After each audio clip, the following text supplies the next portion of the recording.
They keep saying SHA is not working. When you go there, they tell you it's locked. Money has not been submitted, has been deducted, has not been remitted. These are not things that used to be there when it was UHC.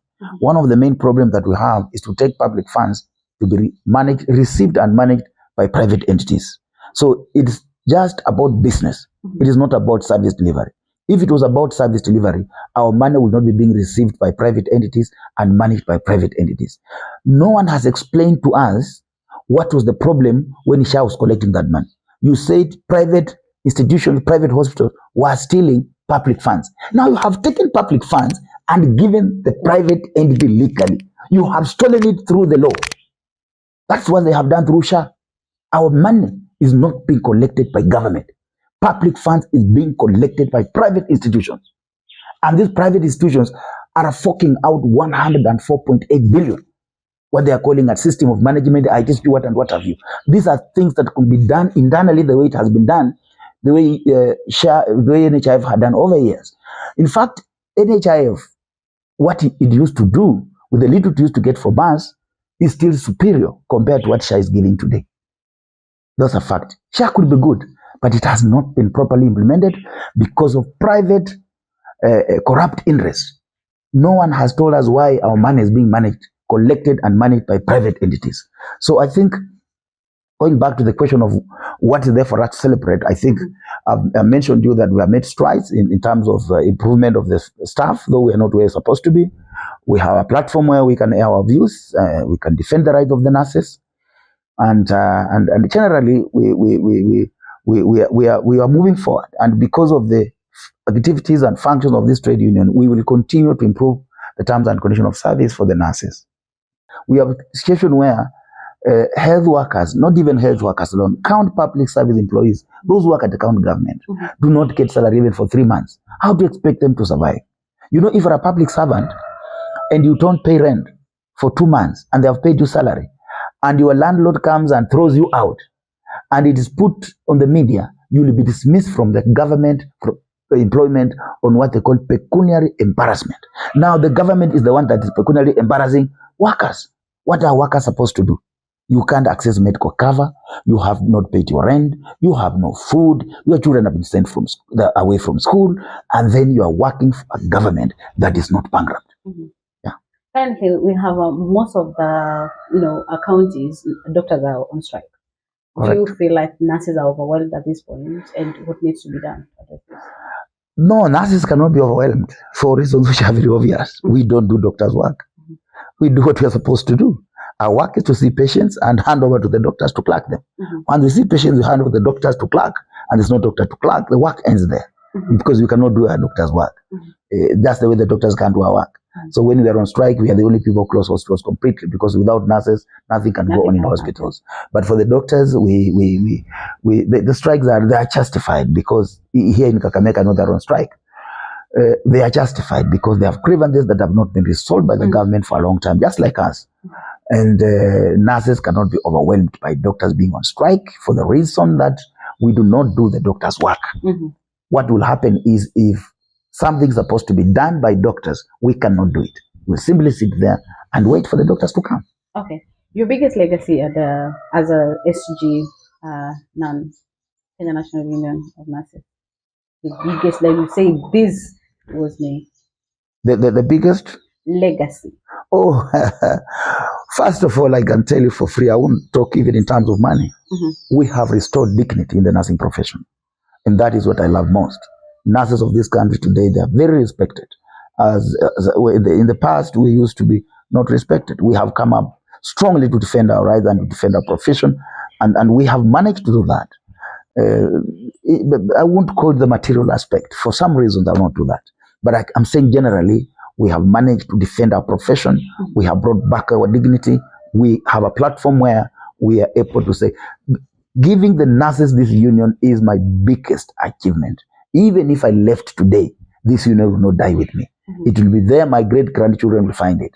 So this is my biggest achievement, because I was the founder of this union.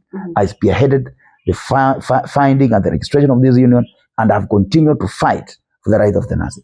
So my greatest achievement is this union. Being the only union in the country, as you say, that supported the government of the day, do you feel betrayed? I feel, and nurses feel betrayed so much because they expected that, in fact, the first union to visit State House and state their issues will have been the nurses union. I have even written to the president asking for a meeting to bring all nurses leaders to State House to just have a meeting with him and discuss issues affecting our profession. He has refused.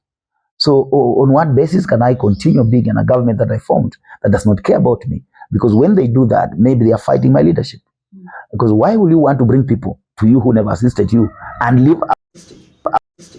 And those who assisted you have a chance to come and sit with you and give you their part of the story on what I think should be done. So I feel betrayed as a founder. I was the founding debut chair, program and strategy of the United Democratic Alliance Party, the ruling party. Of course, I've resigned from the party, and my people have already told me yesterday the party they want me to belong to. Very soon, we shall be unveiling my political party in the journey of getting back my seat. Thank you. Yeah. As the vice chair of UDA, I mean, like, do you feel betrayed because of whatever happened with the nurses, or you had your own personal issues with the president? No personal issues. I have to admit to you that the president offered me a position of principal secretary, and I advised him to take either Inyangala, the one now the PS for education, or the MCA for Putari Jekulo, known as Kevin. Those are the two names I gave him, and he settled on Inyangala. So on that basis, I cannot blame him. He gave me an offer, and I rejected that. Wow. It was the broader, no, I can't be employed. I'm too big for a PS. Even a CS, I'm too big for a CS. Nurses are taking good care of me. Okay. And I cannot. My level is at that level. I cannot leave that level and come down here. I'm above the CS, I'm above. So were you expecting another bigger seat than that? I wasn't. Perhaps the question should be, what was my problem? Oh, okay. What was it? I had many problems with this government. One of the problem was, I realized we cheated our people during the campaigns as a party. At what point did you realize that? Immediately, we took over government. I didn't even need 3 months to realize that we cheated our people. One of the areas we cheated our people was about housing levy. We told our people that we are going to build affordable houses and create jobs. We never told workers we are going to get that money from your pay slips. We never said that. We never said that. If we said that, I would have been the first person to bolt out of UDA, even before elections. So that was an area that we cheated our people. We told people that we are going to kazi ni kazi, pesa mfukoni. Today, look at your pay slip. Taxes have gone up. Look at SHA. We dismantled NHIF. We brought SHA, and now we deducting 2.7% from a gross salary. Personally, I'm paying around 30-something thousand shillings, 39,000 shillings. But when you look at what 1,700 did when it was NHIF, and you compare with what is happening today with SHA, where I'm paying almost 3,000% more than what I used to pay, you will say somebody is seriously robbing Kenyans. Not corruption. You know, corruption requires some intelligence. What they are doing is not corruption. It is a robbery. Because with corruption, you require some intelligence to know how to get the money fixed. You know, this one, they have just taken our... Look at it, for example. When they gave Safaricom the issue of IT management for the share system, Safaricom quoted 102.4 billion. They came in with Adani and those criminals. And they came in with another company. They went to Safaricom and said, let us double. They just say 102.4 times 2. Then it became 52.4 times 2. It went to 104.8 billion. That's not corruption. That's theft. The basic, theft. You double everything. Corruption requires some level of intelligence. This one of ours in this government is outright theft and robbery.